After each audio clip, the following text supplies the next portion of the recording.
ఏ బాటైనా పర్వాలేదంట, సమయంతో సాగటమే మన సింపుల్ సిద్ధాంతం.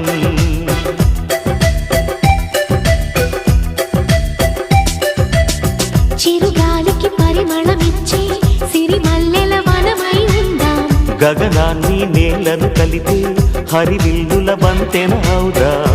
ఆనందం అంటే అర్థం మనమందా, ప్రతి పూట పాటై సాగే హుషారు సరిగమలో.